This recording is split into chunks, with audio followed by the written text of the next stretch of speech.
সম্মানিত শ্রোতা দর্শকবৃন্দ, টান দেবেন না, খুবই গুরুত্বপূর্ণ বিষয়। হতে পারে আপনার জন্য কোটি টাকার কথা, আপনার জন্য কোটি টাকার মূল্যবান সম্পদ।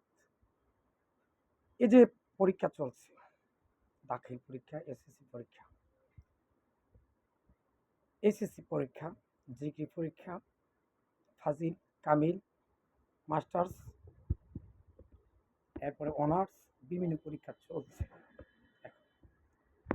আচ্ছা, আমি অনেক ঘটনা এরকম দেখতেছি যে লাস্ট যেদিন পরীক্ষার সময়, সেদিন হতে পারে যে আপনার ছেলে বা আপনার মেয়ে হঠাৎ ভেগে যেতে পারে তার প্রেমিকারি নিয়ে।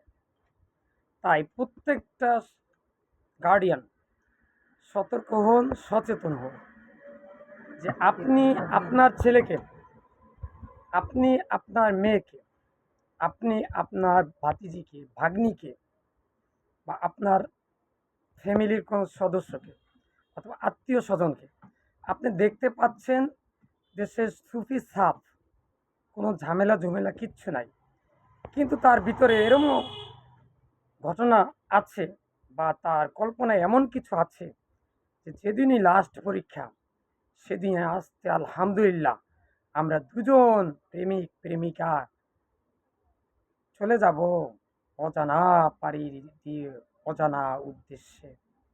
তখন আপনার আমও যাবে, ছালাও যাবে, আপনার যে আশা ভরসা আছে সব ধূলিসাৎ হয়ে যাবে। তাই এখনই, আজই সচেতন হন।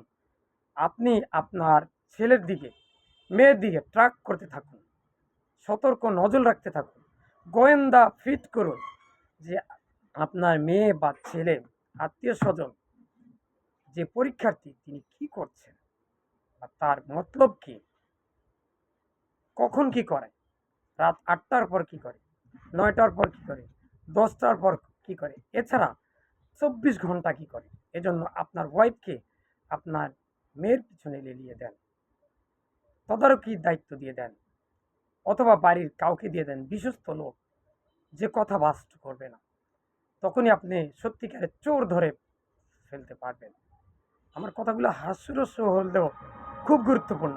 এরকম শত শত হাজার হাজার ঘটনা ঘটতেছে বাংলাদেশে, যে পরীক্ষা লাস্টের দিন ছেলে মেয়ে দুজন দাও। তাই আসুন, আজ থেকে আমরা সতর্ক হই, সচেতন হই।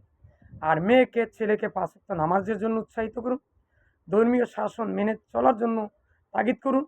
প্রত্যেক দিন সে যেন কোরআনের তেলাওয়াত করে সেদিকে তাগিদ করুন, নসিহত করুন। 5 ওয়াক্ত নামাজ যেন পড়ে সেদিকে তাকিদ দেন, নসিহত করুন।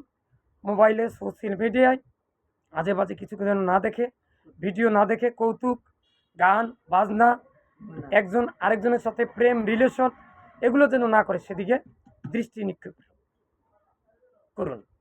তাই আসুন, আজ থেকে আমরা সচেতন হই।